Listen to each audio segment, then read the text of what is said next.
गए अध्याय 13 दबाव प्रवाह तरंग विद्युत चुंबकीय बल को आपके सम्मुख प्रस्तुत करने का प्रयास कर रहा हूं।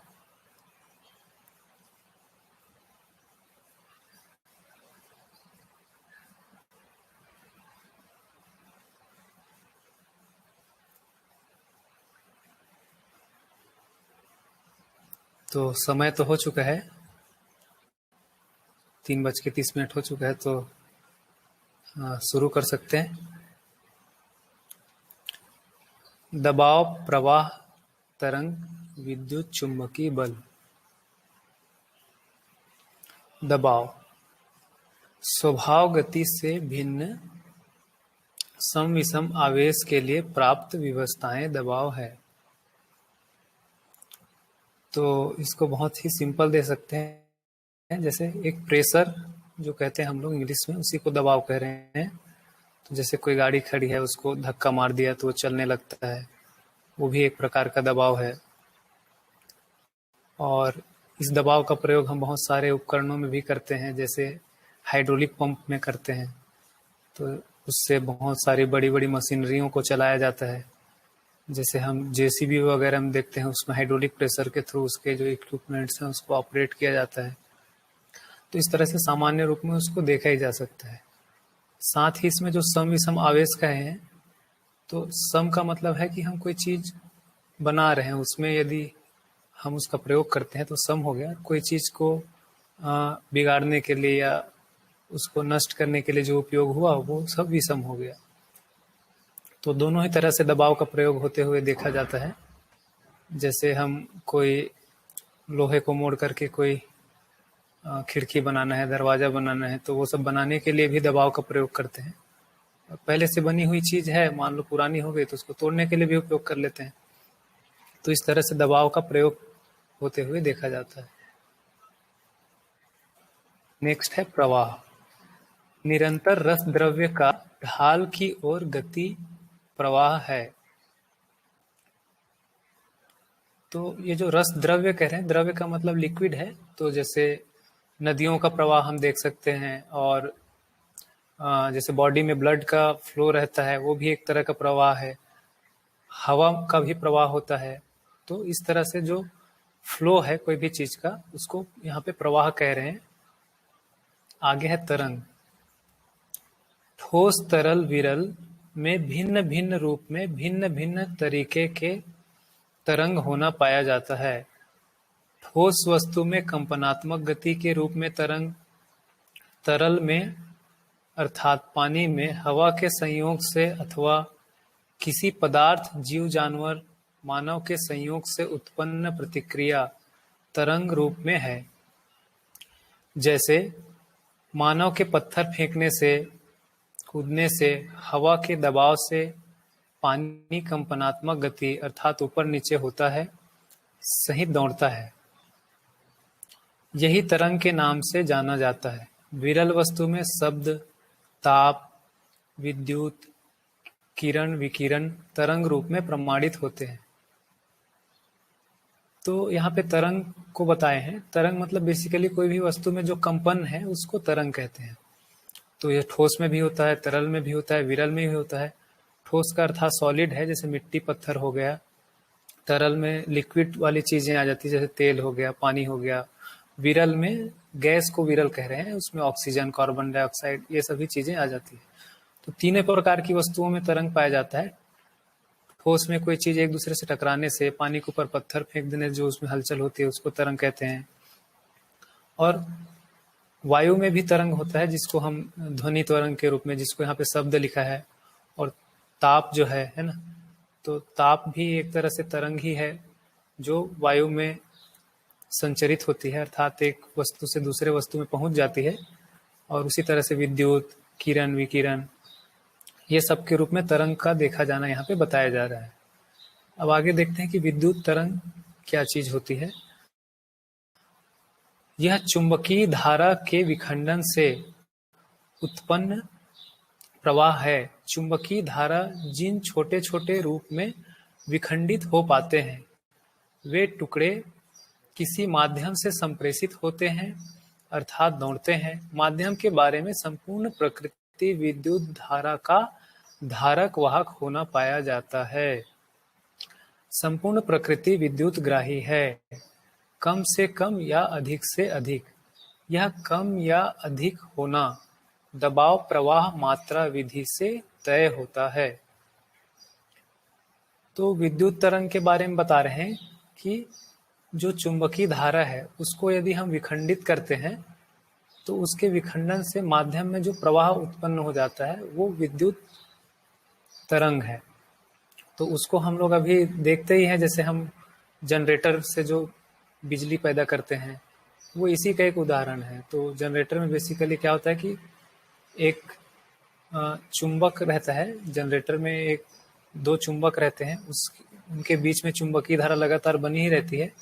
उसके बीच में आर्मेचर घूमता है जिसमें कॉपर की वाइंडिंग रहती है। तो उसमें वो आर्मेचर घूमने से उसके चुंबकीय क्षेत्र को काटता है, उससे उसमें विद्युत धारा पैदा हो जाती है जिससे हम आगे कोई भी उपकरण चलाने के लिए उपयोग करते हैं। तो इस तरह से उसको बताया गया। साथ में यहाँ पे ये बताया है कि संपूर्ण प्रकृति जो है विद्युत की धारक वाहक होती है। तो इसको भी देख सकते हैं कि जितनी भी वस्तुएं हैं उसमें विद्युत धारा प्रवाहित हो सकती है। उसको बता रहे हैं कि कम या ज्यादा हो सकता है। जैसे तांबे के तार में ज्यादा होता है, उससे कम एल्यूमिनियम में होता है, और कई चीजों में बहुत ही कम होता है जिसको कुछ अलग भी कहते हैं, जैसे लकड़ी हो गया, प्लास्टिक हो गया। तो उसमें बहुत ही कम मात्रा में होता है, लेकिन कम ज्यादा सब में होता है, ऐसा बता रहे हैं। ध्वनि तरंगे, नेक्स्ट है ध्वनि तरंगे। इसको देखते हैं। ध्वनि और भाषा तरंग। ध्वनि एक से अधिक वस्तुओं के संघर्ष से एक में होने वाली स्वयं स्फूर्त क्रिया से ध्वनि होना पाया जाता है। इसके प्रयोग में कोई दो पत्थर को घिसने से ध्वनि होता है, कोई भी दो वस्तु के आपस में टकराने से ध्वनि होता है। इसी प्रकार पत्ते हवा से हिलने पर भी ध्वनि होता है। इसी प्रकार मानव गला, तालु, ओठ, जीभ के संयोग से ध्वनि पैदा करते हैं। इसको राग कहते हैं। यह ध्वनि ही है।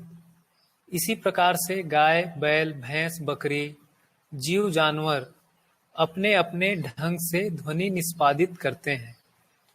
जीव जानवर, चिड़िया, मेंढक आदि के ध्वनि उन प्रजाति के लिए भाषा भले ही हो और प्रकृति के लिए ध्वनि रूप ही स्वीकार हुआ है, वैसे ही मानव के लिए भी अपनी भाषा अर्थ संगत भले हो, अन्य प्रकृति के लिए ध्वनि होना प्रमाणित है। कोई कोई जीव जानवर ऐसे हैं जो मानव के संकेत का अनुकरण कर लेते हैं। इस प्रकार ध्वनि और भाषा का स्पष्ट स्वरूप मानव को समझ में आता है। अर्थ को इंगित कराने वाले शब्द तरंग को भाषा तरंग कहते हैं। इन दोनों प्रकार की निष्पत्ति स्थली से जुड़े हुए जितने भी विरल पदार्थ रहते हैं उनके ऊपर उसका दबाव होना पाया जाता है। फलतः वातावरण स्थली अणु समूह के ऊपर जो दबाव आरोपित हुई और उसमें कंपन तैयार हुई उसको हम तरंग कह रहे हैं। इस विधि से तरंग अणु से अणु को संप्रेषित होते हुए अथवा अनुप्राणित होते हुए दूर दूर तक पहुंच जाते हैं। ऐसे शब्द और ध्वनि को विद्युत वाहिता पूर्वक प्रसारित करने की क्रिया को रेडियो टेलीविजन तरंग माना जा रहा है। इस स्वरूप में हमें शब्द तरंग को इसलिए समझना जरूरी है कि हम मानव शब्दों को जितना भी प्रयोग करते हैं उसकी सार्थकता को अपने नजरिए में बनाया रखना जरूरी है, क्योंकि हम स्वयं सार्थक होना चाहते हैं। सार्थकता का स्वरूप पहले स्पष्ट हो चुका है। सार्थकता का सूत्र मानव के समझदार होने से है, व्यवहार व्यवस्था में जीने से, जीवनाकांक्षा मानवाकांक्षा को प्रमाणित करने से है। इसलिए हर शब्द को सार्थकता के अर्थ में प्रयोग करना जरूरी है। तो इसमें ध्वनि तरंग के बारे में पूरी बात आई है। तो जैसे एक पत्थर दूसरे पत्थर से टकराने से जो ध्वनि होती है, वैसे ही हम मनुष्य जो बात करते हैं वो भी एक ध्वनि है। जीव जानवरों की जो आवाजें हैं वो भी एक ध्वनि है, और हवा के चलने से जैसे पेड़ के पत्तों से जो आवाज आती है उसको भी ध्वनि कहा। इस तरह से प्रकृति में ध्वनि जो है एक ध्वनि तरंगे होना पाया जाता है। तो इसमें बताए हैं कि हमारा जो भाषा है, मतलब जिससे अर्थ संप्रेषित होता है, उसको भाषा कह रहे हैं, उसी ध्वनि को। और वो मनुष्य के लिए भाषा हो सकता है, या एक जीव का, उसी प्रजाति के जीव जो उसके संकेत को समझते हैं उसके लिए वो भाषा हो सकता है। लेकिन शेष प्रकृति के लिए वो ध्वनि ही है, अर्थात वो केवल एक कंपन है, उस रूप में ही वो गण्य होता है। फिर उसका जो मैकेनिज्म है उसको बताएं कि हम जैसे बात करते हैं उसके कारण से हवा में जो अणु रहते हैं उसमें दबाव उत्पन्न होता है। वो दबाव जो है एक अणु से दूसरे अणु में वो ट्रांसफर होते होते सामने वाले व्यक्ति तक पहुंच जाता है। तो इस तरह से ध्वनि एक स्थान से दूसरे स्थान तक पहुंचती है। और उसको अभी जो हम टेलीफोन और कंप्यूटर, इंटरनेट, ये सब में जो यूज करते हैं उस रूप में भी बता रहे हैं कि ध्वनि तरंगों को हम विद्युत तरंगों में या विद्युत चुंबकीय तरंग में बदल करके मशीनों को माध्यम से उसे दूर दूर तक के संप्रेषित कर सकते हैं। तो उसको भी यहाँ पे वर्णन किया गया है। विद्युत चुंबकीय तरंग को मानव प्राकृतिक विधि से बिजली चमकता हुआ अपने में या प्रकाश के रूप में देखता है। इसके मूल में निश्चित दूरी में बादल के रूप में निश्चित अच्छे घने बादल का अपने निश्चित अच्छी दूरी में से पास में आने से हुई ध्वनि को ही बादल गरजना कहा जाता है। इन दोनों के पास में आने से धरती के संयोजन के साथ, धरती का संबंध जुड़ने के साथ विद्युत प्रवाह अपने आप दौड़ता है, जिसका प्रवाह जीव, जानवर, मानव, पेड़ पौधे के ऊपर देखा गया है। यही प्राकृतिक रूप में देखा हुआ बिजली प्रकाश और प्रभाव है। बिजली प्रकाश राहगीर को राह देखने के रूप में तो दिखी, लेकिन प्रवाह का और कोई सकारात्मक पक्ष में प्रयोग नहीं हुआ। इन दोनों स्थिति को देखा हुआ मानव यह क्या है, कैसा है, बहुत कुछ सोचा समझा, अंततोगत्वा चुंबकीय धारा का विखंडन विधि से, जिसको डायनेमो कहा जाता है, साइकिल के चक्के के साथ घुमाकर प्रकाश को प्राप्त किया। इसके बाद क्रम से धरती पर सभी जगह तक बिजली प्रवाह को दौड़ता हुआ, कार्य करता हुआ सब प्रदर्शित है।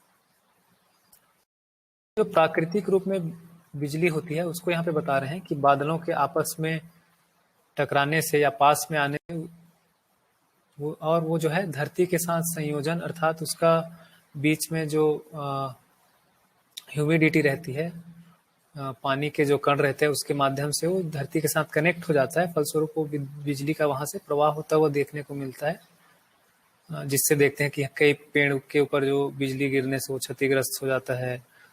और अपने मकानों को सुरक्षित रखने के लिए उससे हम उसमें तड़ित चालक लगा के रखते हैं। तो ये सब हम देखते ही हैं। तो उसको बता रहे हैं कि प्राचीन समय से ही, बहुत पहले से ही मनुष्य जो है उस बिजली को के प्रकाश से वो राह देखने के लिए उपयोग में करते रहे रात में, और लेकिन उसके प्रवाह का कोई उपयोग नहीं कर पाए हैं अभी तक। पर उस बिजली को देख करके मनुष्य जो है के कल्पना में बिजली आने से उससे संबंधित यंत्र बना लिए, जैसे डायनेमो जिसको जनरेटर कहते हैं, उसको बना करके उसको कोई साइकिल के चक्के जैसे बोले हैं, तो उस तरह से उसको घुमा करके उसमें बिजली पैदा करके फिर उससे इलेक्ट्रिक बल्ब वगैरह जला के हम उससे प्रकाश भी प्राप्त करते हैं। और एक और महत्वपूर्ण बात है इसमें, जैसे ध्वनि तरंग के बारे में ऊपर कहा गया था कि शब्दों को प्रयोग करते हुए यहाँ पे एक ध्यानाकर्षण कराए हैं कि हर मनुष्य में सार्थक होने की एक चाहत होती है। तो हम कोई भी शब्द का प्रयोग करते हैं तो उसका प्रयोग करते समय हमें ध्यान रखना चाहिए कि वो सार्थक हो रहा है कि निरर्थक हो रहा है। तो यहाँ पर सार्थक शब्द उसी को कहा है जो जीवनाकांक्षा और मानवाकांक्षा को पूरा करने के लिए सहायक है। तो जैसे दर्शन में हम पहले पढ़े ही हैं कि जीवनाकांक्षा का अर्थ होता है सुख, शांति, संतोष, आनंद, और मानवाकांक्षा होता है समाधान, समृद्धि, अभय, सहअस्तित्व। तो इसमें पूरक होने के लिए, सहयोगी होने के लिए हम जो भी भाषा प्रयोग करते हैं, शब्द प्रयोग करते हैं, वो सभी सार्थक शब्द कह रहे हैं, और इसके विरोध में जो भी शब्द होगा वो निरर्थक शब्द कहा जाएगा। आगे है, विद्युत धारा में घोषित विश्लेषित दो मुद्दों पर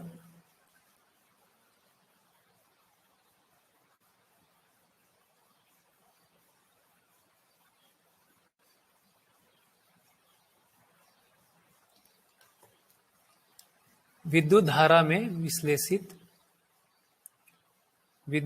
में घोषित विश्लेषण दो मुद्दों पर है।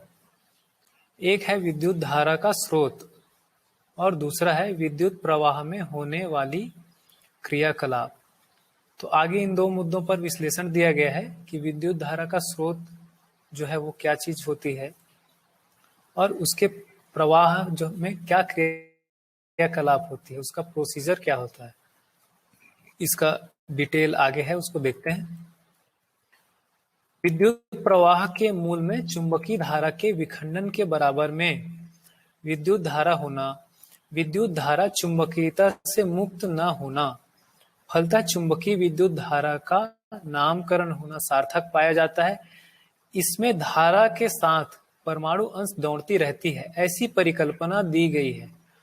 वास्तविकता रूप में यदि परीक्षण करने के लिए तत्पर हो जाए तो हम यह पाते हैं, हर माध्यम में स्वभाव गति के रूप में जो अणुओं का संकोचन प्रसारण बना रहता है, विद्युत प्रवाह की स्थिति में वह संकोचन प्रसारण बढ़ जाता है।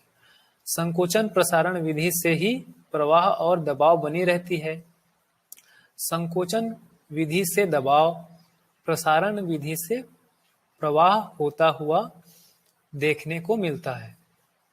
इसी क्रम में दौड़ता हुआ विद्युत प्रवाह अपने निकटवर्ती वातावरण में जितने भी विरल वस्तुएं रहते हैं उन पर अपना प्रभाव प्रसारित करता है।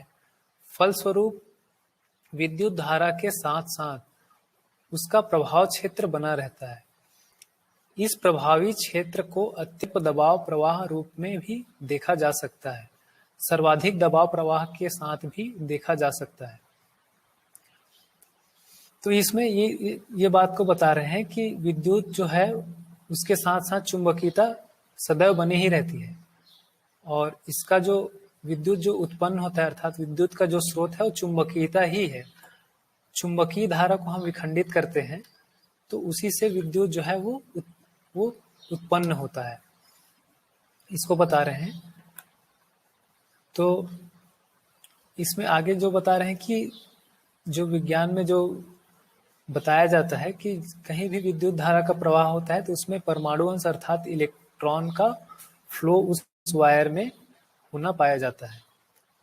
तो उसमें यहाँ पे लिखा है कि उसको यदि ठीक से निरीक्षण परीक्षण हम करते हैं तो ये पाया जाता है कि उसमें जो वाइब्रेशन है, कोई भी माध्यम है उसमें जो वाइब्रेशन रहता है तो विद्युत प्रवाह होने की स्थिति में वो वाइब्रेशन बढ़ जाता है। संकोचन प्रसारण का मतलब वही है, वाइब्रेशन का बढ़ जाना। तो उस विधि से जो है विद्युत धारा का प्रवाह होता है वाइब्रेशन के रूप में। तो उसको यहाँ पे बताया जा रहा है, उसको परीक्षण निरीक्षण करके यंत्रों के माध्यम से देखा जा सकता है। और आगे ये भी बता रहे हैं कि किसी भी माध्यम में जब विद्युत धारा का प्रवाह होता है तो उसके आसपास में उसका एक प्रभाव क्षेत्र बन जाता है, जिसको हम इसको अच्छा उदाहरण के लिए देखें तो ट्रांसफार्मर के रूप में देख सकते हैं। ट्रांसफार्मर में जैसे एक वायर रहता है, उसके ऊपर दूसरे वायर को लपेट दिया जाता है और उसका जो है कोई डायरेक्ट कांटेक्ट नहीं होने के बावजूद भी दूसरे वायर में जो है वो करंट फ्लो होने लगता है। तो इस रूप में हम देख सकते हैं कि उसका जो प्रभाव है, विद्युत किसी तार में यदि प्रवाहित होता है तो उसके आसपास उसका प्रभाव क्षेत्र जो है पैदा हो जाता है। और इसको एक दूसरे इलेक्ट्रोमैग्नेट के फॉर्म में भी देखा जा सकता है। जो मैग्नेटिक जो बेल होती है इलेक्ट्रोमैग्नेटिक, उसमें इलेक्ट्रिक फ्लो करने पे उसमें मैग्नेटिक फील्ड डेवलप हो जाती है, जिससे वो जो है विद्युत घंटी या इलेक्ट्रिक बेल जो बोलते हैं वो चलती है। तो इस रूप में भी उसको देख सकते हैं। विद्युत प्रवाह अपने में नियंत्रण के सीमा में कोई हानिप्रद वस्तु नहीं है। न ही यह स्वयं में प्रदूषण युक्त कोई ऊर्जा है। यह विद्युत ऊर्जा अपने में प्रदूषण मुक्त ही है। इसके उपयोग से प्रदूषण पैदा करें या न करें, यह मानव विवेक पर निर्भर है। इस पर अच्छी तरह से अपने को संयत बना लेना सहज सुलभ है। दूसरी ओर इसकी अर्थात विद्युत की उपलब्धि में प्रवृत्त होने की जो आवश्यकता है, यह प्रदूषण मुक्त होना तभी संभव है जब धरती की संतुलित ताप को वरीय बिंदु के रूप में हम देख। आज इस दृष्टि की आवश्यकता है। दृष्टि का स्वभाव मानसिकता, ज्ञान, विवेक, विज्ञान के रूप में सार्थक कार्य करता हुआ देखने को मिलता है। तो इसमें इस बात को बताया जा रहा है कि विद्युत प्रवाह जो है अपने में कोई प्रदूषण नहीं है, क्योंकि चुंबकीयता भी एक प्राकृतिक वस्तु है। उससे जो उत्पन्न होने वाली विद्युत है वो भी प्राकृतिक वस्तु है। जैसा आगे की विवरण आया ही है कि जो भी प्रकृति में वस्तुएं हैं सभी जो है विद्युत की धारक वाहक होती है। तो उसमें विद्युत जो है ऊर्जा अपने आप में कोई प्रदूषण नहीं है। इसको प्रयोग करने से हम प्रदूषण कर सकते हैं या उसको उत्पादित करते समय। तो उससे बचने के लिए बता रहे हैं कि जो धरती का जो ताप है उसको केंद्र बिंदु में रखना चाहिए। धरती का ताप यदि संतुलित रखते हुए हम कितने भी विद्युत का उत्पादन करते हैं या उसका प्रयोग करते हैं तो उसमें कोई भी हानि नहीं है। इसके लिए यहाँ पे ज्ञान, विवेक और विज्ञान का होना आवश्यक है बोल रहे हैं। तो कोई भी विद्युत का उपकरणों का हम उपयोग करते हैं या उसको उत्पादन करते हैं उसमें विवेक होना आवश्यक है। विवेक का अर्थ ही है कि धरती का ताप कैसे संतुलित रहेगा। यदि ताप संतुलन को हम लक्ष्य में रखते हैं और उसके बाद कितना भी विद्युत का ऊर्जा का प्रयोग करें उससे कोई हानि नहीं होगी। सहअस्तित्ववादी ज्ञान, विवेक, विज्ञान विधि से हम धरती और मानव के सहअस्तित्व को ध्यान में ला सकते हैं। मानव और धरती का सहअस्तित्व समझ में आने की स्थिति में धरती का स्वास्थ्य वरीय स्थिति में आना, प्रदूषण मुक्ति का उद्देश्य वरीय स्थिति में आना एक स्वाभाविक प्रक्रिया रहेगी। विकल्प पहले से ही स्पष्ट है, थोड़ा सा ध्यान देने की आवश्यकता है। तो इसमें धरती और मनुष्य का जो संबंध है उसको बता रहे हैं कि हम मनुष्य जो है इस धरती में ही रहते हैं। तो धरती यदि प्रदूषित हो जाती है तो हमारे ही अस्तित्व पर खतरा हो सकता है। तो इसके लिए विद्युत ऊर्जा के उत्पादन के जो वैकल्पिक स्रोत हैं उनको हम प्रयोग में ला सकते हैं। तो इतनी बात यहाँ पे कही गई है। आगे देखते हैं। जल प्रवाह बल को हम उपयोग करें न करें, प्रवाह तो हर देश काल में बना ही रहता है। ऋतु संतुलन की सटीकता इन नदियों के अविरल धारा का स्रोत होना ही समझदार मानव को स्वीकार होता है। इसी के साथ वन खनिज का अनुपात धरती पर कितना होना चाहिए इसका भी ध्यान सुस्पष्ट होता है। इसमें ध्यान देने का बिंदु यही है कि हर देश में विभिन्न स्थितियां बनी हुई है। हर विभिन्नता में वहां का ऋतु संतुलन अपने आप में सुस्पष्ट रहता ही है। तो पहले जैसे जो वैकल्पिक ऊर्जा के स्रोतों की बात आई उसमें जल प्रवाह को एक वैकल्पिक ऊर्जा का स्रोत के रूप में देख रहे हैं। तो जैसे नदियों में जो जल प्रवाह है वो हम उसको उपयोग करें या ना करें वो हमेशा प्रवाह बना ही रहता है। और बता रहे हैं कि यदि हम जो ऋतु संतुलन को पहचान करके उसको ठीक से यदि हम बना लेते हैं तो ये जो नदियों में जल का प्रवाह है वो अविरल का अर्थात है बिना रुके वो प्रवाह बना रहेगा, जिससे हम निरंतर विद्युत ऊर्जा को प्राप्त कर सकते हैं या उससे बना सकते हैं। आगे है विकल्प विधियों में अर्थात प्रदूषण मुक्त विधि से हम विद्युत को जितना पा रहे हैं उससे अधिक प्राप्त कर लेना आवश्यक है। ऐसे विद्युत से सड़क में चलने वाली जितनी भी गाड़ियां हैं उसके लिए बैटरी विधि से विद्युत को संजो लेने की आवश्यकता है, जिससे छोटी से छोटी, बड़ी से बड़ी गाड़ी चल सके। उसकी उपलब्धि जैसा खनिज तेल उपलब्ध होता है ऐसा हो सकता है। इसे हर समझदार व्यक्ति स्वीकार कर सकता है। जहां तक खेत में चलने वाली गाड़ी, हवा में चलने वाली गाड़ी की बात है, उसके लिए वनस्पति तेल को योग्य बनाकर उपयोग करेंगे। जल पर चलने वाले जहाजों के लिए वनस्पति तेल अथवा सूर्य ऊर्जा और बैटरी विधि तीनों को अपनाए रखेंगे। इस क्रम में मानव का मन सज जाए, मानव एक बार ताकत लगाए तो प्रौद्योगिकी संसार अर्थात प्रवाह बल के साथ जूझते मानव जाति से प्रकृति के साथ होने वाले पाप कर्म, अपराध कर्म रुक सकते हैं। तो इसमें आगे बताए हैं कि जो सड़कों में चलने वाली गाड़ियां हैं, जो हम पेट्रोल से या डीजल से चलाते हैं, उसमें बैटरी का उपयोग करके उसको विद्युत ऊर्जा से चला सकते हैं। और कुछ कुछ मशीनें जिसमें बैटरी का प्रयोग करते नहीं बनेगा, उसमें हम बायोडीजल का प्रयोग कर सकते हैं। तो इसमें डीजल का वर्णन इसलिए आया है बिजली वाला बिजली को बताते हुए भी, क्योंकि पहले ही जैसे वर्णन आया कि हमको जो है धरती का जो ताप है उसको केंद्र में रखना बहुत जरूरी है। तो क्योंकि ज्यादातर जो धरती का ताप है वो खनिज तेल के प्रयोग से ही बढ़ता है, इसलिए बताया कि उसके जगह में हम बायोडीजल का प्रयोग कर सकते हैं। आगे है नीति विधि से मानव का प्रकटन। वनस्पति और जीव संसार का प्रकटन होने के बाद हम स्वीकार कर चुके हैं, समझ भी चुके हैं। इसके बावजूद नीति के साथ अपराध में जुड़ गए, इससे छूटना आवश्यक है। जल प्रवाह एवं सूर्य उष्मा उक्त दोनों स्रोत पर विचार करें तो यह पता चलता है कि मानव प्रयोग करे ना करे, प्रवाह रहता ही है। सूर्य उष्मा हर समय धरती को छुआ ही रहता है।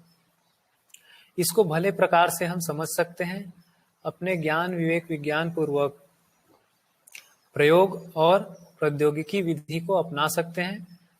तब विद्युत स्रोत जितना चाहिए मानव को, उससे भी कई गुना रहना संभावित है।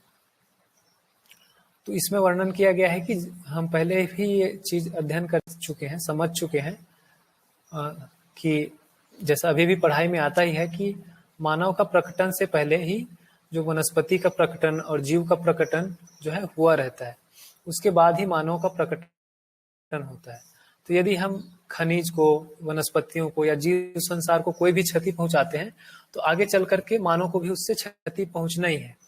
तो मानव का प्रकृति के साथ जो संबंध है उसको ध्यान में रखते हुए हमको विद्युत ऊर्जा का प्रयोग करना चाहिए और अपने लाइफ स्टाइल को उस तरह से ही बनाना चाहिए। और आगे इसमें बता रहे हैं कि धरती में हर समय जल का प्रवाह बना ही रहता है और सूर्य उष्मा हर समय धरती को छू ही रहता है। तो उसके लिए हमको जो भी आवश्यक और उपकरण है उसको बना करके हम अपनी आवश्यकता से अधिक विद्युत ऊर्जा को प्राप्त करने की संभावना है ही। आगे है हर मानव ऊर्जा स्रोत से धनी रहने की इच्छा रखता है।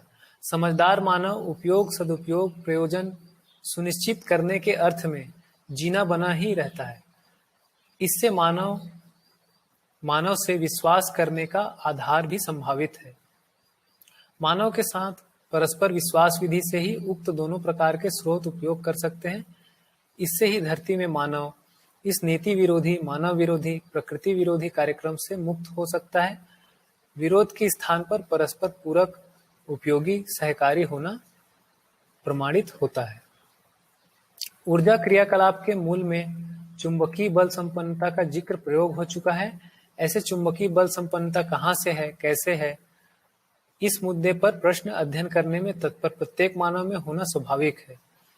इस मुद्दे में यह स्पष्ट हो चुकी है कि व्यापक वस्तु में संपूर्ण एक एक वस्तुएं डूबा, भीगा, घिरा हुआ है। भीगा रहने के आधार पर ऊर्जा संपन्नता ही बल संपन्नता चुंबकीय बल संपन्नता के रूप में प्रत्येक इकाई में वर्तमान है। इसके प्रमाण में यह स्पष्ट किया जा चुका है कि हर प्रजाति के परमाणु व अणु बंधन भार बंधन बल संपन्न है। तो आगे इसमें बता रहे हैं कि ये जो चुंबकीय बल संपन्नता है, तो प्रकृति में जो भी वस्तुएं हैं उसमें ये बल संपन्नता कहाँ से आ जाती है, ये ऊर्जा संपन्न कैसे हो जाते हैं। तो इस तरह से प्रश्न होना स्वाभाविक है, हम सभी के मन में इस तरह से प्रश्न बनते ही हैं।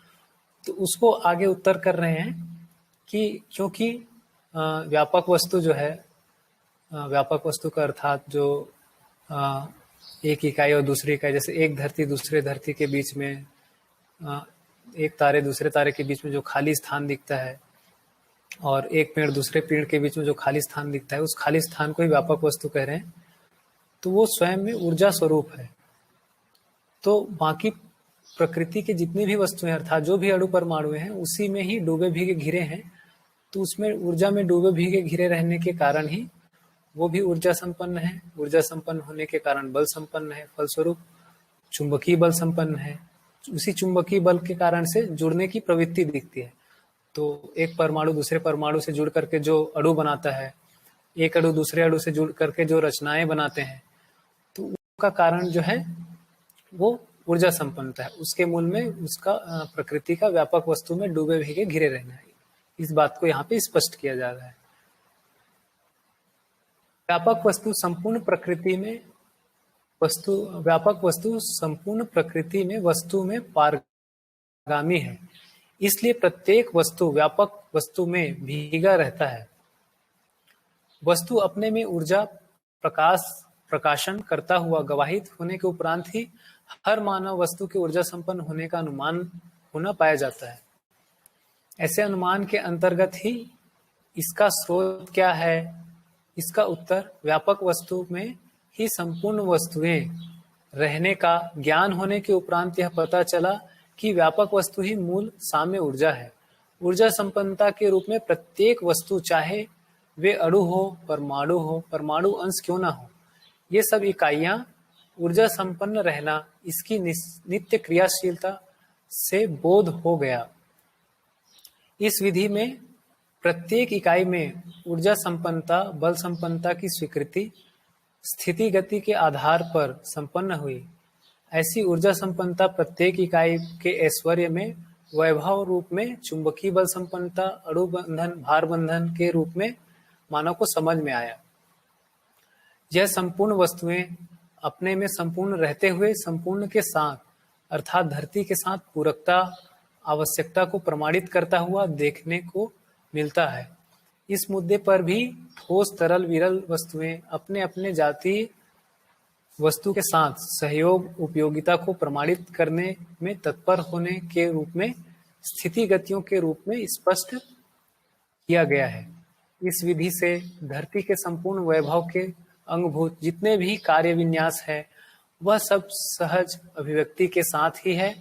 मानव अपने अद्भुत शिल्प यांत्रिकता के साथ जितने भी विद्युत धारा को उत्पादित करने के लिए, प्रवाहित करने के लिए उपक्रम करते हैं, वह उपक्रम में प्रवाह मिलता भी है। वह प्रवाह अंततोगत्वा धरती में ही समाकर सहअस्तित्व को प्रमाणित कर देता है। तो जैसा कि पिछले वाले पैराग्राफ में बताए थे कि वस्तुओं को हम क्रियाशील देखते हैं, जैसे नदियों का बहना है और पेड़ों का बढ़ना हो गया, मनुष्य के, जीव जंतु के क्रियाकलाप को देखते हैं, तो हर वस्तु के क्रियाकलाप के मूल में ऊर्जा होती ही है, ऊर्जा संपन्नता होती है। तो उसको बता रहे हैं कि ये सभी चीजें जो है व्यापक वस्तु में डूबी हुई है, भीगी हुई है, घिरी हुई है, इसलिए ऊर्जा संपन्न है। ऊर्जा संपन्नता के कारण ही उसमें बल संपन्नता है, जिसके कारण से चुंबकीय बल संपन्नता है, जिसके कारण से वो अणु बंधन और भार बंधन बनाते हैं। अणु बंधन के कारण से परमाणु अणु बनाता है, भार बंधन होने के कारण से एक दूसरे के साथ वो जुड़ करके रहते हैं। जैसे धरती है, तो धरती पे जितनी भी वस्तुएं हैं वो भार बंधन के कारण धरती में जुड़ी रहती है, धरती के साथ अपने संबंध को पहचानी रहती है। इसको आगे ये भी बता रहे हैं कि धरती पे जितनी भी वस्तुएं हैं वो एक दूसरे के लिए पूरक है और उपयोगी है। जैसे मिट्टी को देखें तो मिट्टी पेड़ पौधों के लिए पूरक होती है, मिट्टी में ही पेड़ पौधे उगते हैं, फिर पेड़ पौधे जीव जंतुओं के लिए पूरक है, पेड़ पौधों को खाकर ही जीव जंतु जो है बड़े होते हैं, रहते हैं, और साथ में वो उनका आवास स्थली जो है सभी का मिट्टी ही है, अर्थात पदार्थावस्था है, और इन सब के साथ ही मानव रहता है। तो इस तरह से सबका आपस में सहअस्तित्व है और ये सभी मानव के लिए पूरक है। तो उसको बता रहे हैं कि हम अपने विवेक का प्रयोग करके हम भी इन सब के लिए पूरक हो सकते हैं। और आगे ये बताए हैं कि ये जो विद्युत ऊर्जा है वो धरती से ही उत्पन्न होते हैं और अंततोगत्वा उसी में समा जाते हैं। तो जो एक तरह से बताया कि चुंबकीय क्षेत्र को विखंडित करने से ही वो विद्युत पैदा होती है और अंततोगत्वा वो धरती में समा करके पुनः चुंबकीयता में परिवर्तित हो जाती है। और क्योंकि ये बताया है कि धरती पर जितनी भी वस्तुएं हैं वो सभी विद्युत के धारक वाहक, अर्थात सभी में चुंबकीयता होती ही है। तो वो जो विद्युत के रूप में जो आवेश हुआ रहता है वो पुनः सामान्य होकर चुंबकीयता में परिवर्तित हो जाता है। जैसे हम कोई वस्तु को, जैसे पानी को हम लेकर के गर्म कर देते हैं, उसके बाद उसको छोड़ देते हैं, कुछ समय के बाद वो उसका जो ताप है वो आसपास के हवा के कणों में वितरित होकर के वो सामान्य हो जाता है। उसी तरह विद्युत भी एक तरह से आवेशित गति है जो सामान्य होकर के पुनः चुंबकीयता में परिवर्तित हो जाती है।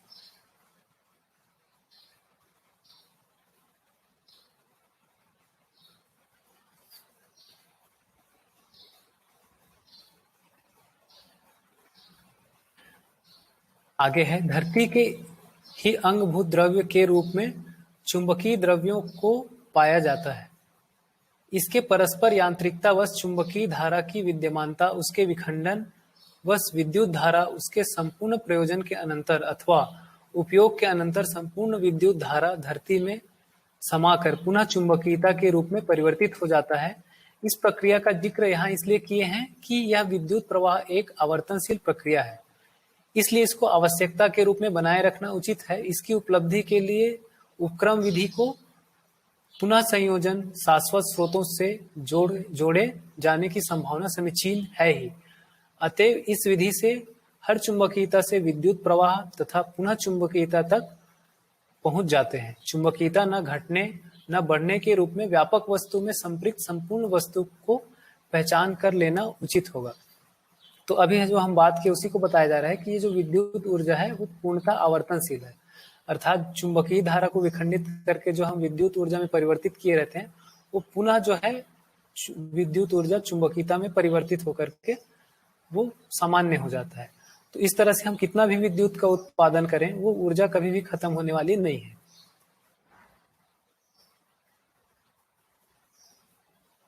यह तथ्य हमें समझ में आ चुका है कि चुंबकीयता वस्तु में प्रकट होता है। ऐसे चुंबकीय द्रव्यों को ससम्मुख यांत्रिकीय विधि से निश्चित अच्छी दूरी पर स्थित करने की स्थिति में इन दोनों की परस्परता में चुंबकीय धारा बना ही रहता है। चुंबकीय धारा का मतलब एक दूसरे के साथ मिलने की प्रवृत्ति। इन दोनों वस्तु के बीच कितने भी अणु परमाणु विरल रूप में रहते हैं, इन्हें चुंबकीय प्रभाव क्षेत्र में होना पाया जाता है। इसका विखंडन इसके विखंडित क्रम में धारा को प्रवाह को ग्रहण करते हुए देखने को मिलता है। यही पुनश्च माध्यम के द्वारा दूर दूर तक पहुंचता है। तो आगे बता रहे हैं कि किन्हीं भी दो चुंबकों को यदि हम लें तो कोई भी हम दो चुंबक लेंगे तो देखते ही हैं कि चुंबक को रखने से, पास में रखने से दोनों एक दूसरे को आकर्षित करते हैं, उसमें आकर्षण होना पाया जाता है। और उसके जो ध्रुवों को बदलें तो उसमें प्रतिकर्षण भी होता है, एक दूसरे से दूर जाने की जो प्रवृत्ति होती है ऐसा भी देखा गया है। तो उसको बता रहे हैं कि कोई भी दो चुंबक यदि लेते हैं तो उनके बीच में चुंबकीय धारा बना ही रहता है, जो आपस में एक दूसरे से जुड़ने की जो प्रवृत्ति के रूप में, और उसके साथ ही उसके बीच में जितने भी अणु परमाणु रहेंगे वो सब चुंबकीय क्षेत्र में होना पाए जाते हैं। अर्थात उसके बीच में कोई भी अणु परमाणु यदि गति करता है तो जैसे कोई वायर को हम गति कराते हैं, उसमें कोई कुंडली जिसको कहते हैं, तो वो गति करने से वो चुंबकीय क्षेत्र को विखंडित करते हैं। फलस्वरूप उसमें विद्युत धारा उत्पन्न हो जाती है, जिसको हम आगे और माध्यम में संप्रेषित करके उससे किसी भी उपकरणों को चला सकते हैं।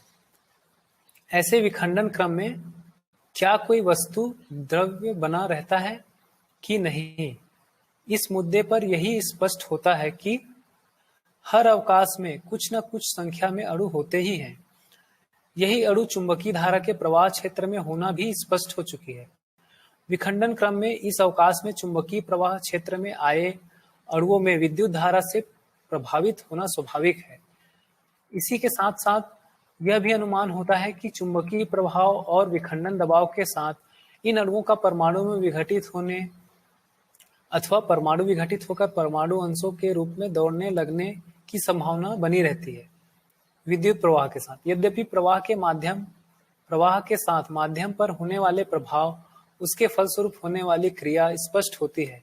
माध्यम पर विद्युत प्रवाह प्रवाहित होते ही उसमें संकुचन प्रसारण बढ़ना हो ही जाता है। इसको हर जिज्ञासु अर्थात प्रयोग पूर्वक समझने की इच्छा रखने वाला परीक्षण निरीक्षण कर सकता है। तो यहाँ पर बता रहे हैं, जैसे पहले भी इसका बात हुआ था कि विद्युत प्रवाह यदि होता है किसी माध्यम में तो उसके आसपास जो भी अणु परमाणु रहते हैं उसके ऊपर उसका प्रवाह होता है। तो इसमें इस संभावना को भी बता रहे हैं कि वो प्रवाह से, उस प्रभाव से जो है प्रभावित होकर के अणु परमाणु में और परमाणु जो है परमाणु अंशों में विखंडित होकर के उस माध्यम में दौड़ सकता है। तो इसके संभावना भी बनी रहती है, इसको बता रहे हैं, और आवश्यकता अनुसार इसको प्रयोग करके भी देखा जा सकता है। जितने भी उपक्रम विद्युत प्रवाह के लिए बन चुके हैं, प्रवाहों को नियंत्रित करने, संयत करने, विभाजित करने, उपयोग करने, नापने और सुनिश्चित करने के जितने भी उपकरण बन चुके हैं, पर्याप्त लगते हैं। यदि आगे और कोई आवश्यकता होने की स्थिति में मानव में शोध अनुसंधान प्रवृत्ति है ही, इससे आपूर्ति होना संभावित है। इससे आश्वस्त होते हुए शाश्वत निरंतर प्राप्त विद्युत निष्पादित यंत्रों को संचालित करने के लिए स्रोतों का अवश्यमेव प्रयोग करना ही हमारा सौभाग्य भविष्य होगा। तो आगे बता रहे हैं कि विद्युत का उपयोग करने के लिए या उसको उत्पन्न करने के लिए जो भी आवश्यक उपकरण है वो अभी मानव जाति में पर्याप्त रूप में बनाया जा चुका है, और उसका प्रयोग करना एक तरह से हमारा सौभाग्य है, उसका प्रयोग करना ही चाहिए, वो हमारे लिए बहुत बढ़िया बात है, ऐसा बता रहे हैं। और यदि आवश्यकता पड़ती है आगे, तो मनुष्य में तो है ही कल्पनाशीलता, तो आगे और उपकरणों को बनाया भी जा सकता है। तो इस तरह से यहाँ पे बात को बता रहे हैं। तो विद्युत का प्रयोग मतलब कोई भी मतलब खराब चीज नहीं है, वो बहुत ही अच्छी चीज है, ऐसा इसको बताया जा रहा है। विद्युत का प्रयोग करके हम जो है एक तरह से प्रदूषण मुक्त ऊर्जा के स्रोत को प्राप्त कर सकते हैं। आगे देखते हैं, आज तक पुरुषार्थी मानव से बैटरी के रूप में जो उपलब्धियां हुई है उसमें सेल वाली बैटरी और प्लेट वाली बैटरी। पहले सेल वाली बैटरी में एक कार्बन प्लेट होना पाया जाता है, उसके चारों ओर रसायन द्रव्य और जिंक या सीसा का कवच होना पाया जाता है। इसके अंदर जो रसायन द्रव्य रहता है वह सीसा या जिंक के साथ क्रिया करते हुए अणु के रूप में आवेशित होकर अपने प्रभाव क्षेत्र में विद्युत प्रसारण किया करता है। यह प्रभाव क्षेत्र एक के साथ एक जुड़कर कार्बन के साथ जुड़े रहते हैं, इसलिए इसमें विद्युत प्रवाह उपलब्ध हो पाता है। इस बैटरी से बल्ब जलते हुए देखते हैं। तो यहाँ पे बाबा जी जो है वो मनुष्य को, अभी जो मानव जाति है उसको एप्रिसिएट करते हुए बोल रहे हैं कि मानव ने बैटरी के रूप में एक बहुत बढ़िया चीज को बनाया है। फिर जो दो प्रकार की बैटरी होती है उसको भी बताया, एक जो कार्बन और जिंक बैटरी होती है जो हम घड़ी के सेल वगैरह जो रहते हैं, और दूसरा प्लेट बैटरी बता रहे हैं जो कार की बैटरी हो गई, और जो इन्वर्टर में यूज करते हैं लेड एसिड बैटरी, वो बैटरी होती है। तो उस तरह से बैटरी को बता रहे हैं, और उससे जो बल्ब जलाना और अलग अलग उपकरणों को चलाना हो तो हम देख ही रहे हैं। आगे है दूसरी विधि, वो प्लेट बैटरी के बारे में आगे बता रहे हैं। दूसरी विधि से प्लेट बैटरी में भी रसायन द्रव्य, अम्ल, लवण आदि द्रव्य होते ही हैं। अम्ल तो होते ही हैं, इनके संयोग में आए हुए धातुओं में क्रिया संपन्न होना स्वाभाविक रहती है। इसमें धातु अणुओं को आवेशित करने के लिए प्रवाह को पहुंचाया जाता है। यह विद्युत प्रवाह उस बैटरी कवच में स्थापित धातुओं पर प्रभाव डालता है। फलस्वरूप रसायन संयोग से धातुओं के अणु आवेशित होकर विद्युत ग्राही बन जाते हैं, इसी को चार्ज कहते हैं। इस क्रम में विद्युत प्रभाव से उत्पन्न प्रभाव परिपूर्ण होने के फलस्वरूप उस बैटरी से प्रकाश आदि क्रिया में काम लेता हुआ मानव यान वाहनों में प्रयोग करता हुआ देखने को मिलता है। इसमें से यंत्र संचारण के आरंभ में उसमें विद्युत प्रवाह को प्रयोजित करते हैं। यह सर्वविदित तथ्य है कि इन सब तथ्यों के साथ मानव कि जो आज की स्थिति में जो क्षमता है उसके अनुसार ये सब विधियों से विद्युत प्रवाह की निष्पत्ति, उसका नियंत्रण और कार्य विधियों में पारंगत हो चुके हैं। इसलिए इन सभी मुद्दों पर जो तकनीकी विद्या है उसमें उपयोग, सदुपयोग, प्रयोजनशीलता तथा प्रकृति का अनुपाती शोषण न हो, इसके सुनिश्चित होने की आवश्यकता सुनिश्चित होने की आवश्यकता है। ये मिसप्रिंट हो गया, नहीं है, वो है आएगा।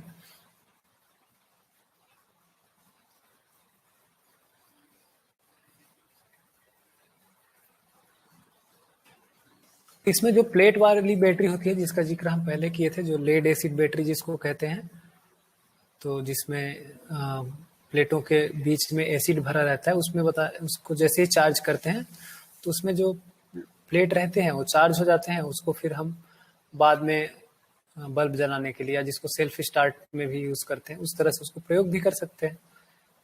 तो इस तरह से बता रहे हैं। फिर आगे का प्रयोग करते हुए प्रकृति का शोषण ना हो, इस बात को ध्यान में रखना जरूरी है, ऐसा बता रहे हैं। तो इसको अब ओवरऑल पूरे चैप्टर को समअप कर लेते हैं। तो एक तरह से इसमें जो दबाव है, प्रभाव है, दबाव और प्रवाह, उसके बाद तरंग की बात आई, फिर विद्युत तरंग और ध्वनि तरंग, इस तरह से बताए हैं। तो दबाव प्रवाह विधि से कोई माध्यम में हम तरंग को पैदा करते हैं, इस तरह से बता रहे हैं। उन्हीं तरंगों को विद्युत और ध्वनि तरंग के रूप में होना पाया जाता है। तो ध्वनि तरंग का देखते ही हम कि ध्वनि तरंगे जो है भाषा के रूप में उपयोगी होना पाई जाती है। हम मनुष्य एक दूसरे को अपनी जो है भाव को पहुंचाने के लिए उसका उपयोग करते हैं। जीव जानवर भी एक दूसरे को संकेत देने के लिए ध्वनि का प्रयोग करते हैं। तो इस तरह से ध्वनि जो है एक इकाई से दूसरे इकाई में कोई संकेत को पहुंचाने के लिए ध्वनि का प्रयोजन सिद्ध होते हुए हम देखते ही हैं। तो इसमें बात आई कि ध्वनि का प्रयोग करते समय हम ध्यान रखें कि उसका सदुपयोग हो जाए, अर्थात मानव के विकास में और प्रकृति के विकास में सहायक होता है तो उसका सदुपयोग हो गया। यदि उसके लिए कोई विरोधी चीज हो गई तो वो जो है उसमें उसका दुरुपयोग हो गया। तो इस तरह से हम भाषा का प्रयोग करते समय ध्यान रख ही सकते हैं कि हम किस तरह से भाषा का प्रयोग करें, किस तरह से हम जो है एक तरह से पुस्तकों को बनाएं, किस तरह से लेख को लिखें। तो उस सभी को करते हुए हमको भाषा के सदुपयोग को ध्यान में रखना आवश्यक है। ये एक बात आई। दूसरा आ रहा है कि अपने आप में एक प्रदूषण मुक्त ऊर्जा है और उसके जो उत्पादन के तरीके हैं उसके लिए बहुत सारे वैकल्पिक स्रोत बताए कि जैसे नदियों में निरंतर प्रवाह बना रहता है, सूर्य का ताप जो है धरती को हर समय छुआ ही रहता है, तो उसको हम उपयोग करके अपने आवश्यकता से अधिक विद्युत को बिना प्रदूषण के प्राप्त कर सकते हैं और उसका भरपूर उपयोग किया जाए, ऐसा इसमें एक एप्रिसिएशन भी आया है कि विद्युत का प्रयोग करके हम जो खनिज तेल का उपयोग करते हैं वाहनों में, उससे होने वाला प्रदूषण से बच सकते हैं। और बैटरियों का उपयोग करके मतलब सड़क पे चलने वाले जो वाहन हैं उसमें भी उपयोग कर सकते हैं और अन्य बहुत सारे जो उपकरण हैं उसमें भी उसका प्रयोग किया जा सकता है। तो ये जो विद्युत ऊर्जा है इसको बनाते समय, उसको उपयोग करते समय धरती के ताप को संतुलित रहे, इसको ध्यान में रखने को एक बहुत बड़ा इसमें मुद्दा बताए हैं। और आगे उसको ये भी बताया कि धरती के साथ जो मानव का संबंध है, क्योंकि धरती में जो शेष जो चीजें हैं जैसे पेड़ पौधे हैं और जीव जानवर हैं, उसके आने के बाद ही मनुष्य आता है और वो सब स्वस्थ रहने से ही मनुष्य भी स्वस्थ रह पाता है। यदि धरती प्रदूषित हो जाती है तो हम मानव भी स्वस्थ नहीं रह पाएंगे। तो उस मुद्दे पे ध्यान आकर्षण कराया गया है कि हम विद्युत ऊर्जा का कितना भी प्रयोग करें तो वो प्रयोग करते समय धरती स्वस्थ रहे, उसमें कोई प्रदूषण ना हो, इसको ध्यान में रखते हुए हम कितना भी प्रयोग करें तो वो जो है सार्थक है, पूर्णता और बहुत ही अच्छा है। इस तरह से पूरे चैप्टर में बात आई है और आगे कोई प्रश्न होगा तो उसको देख लेते हैं।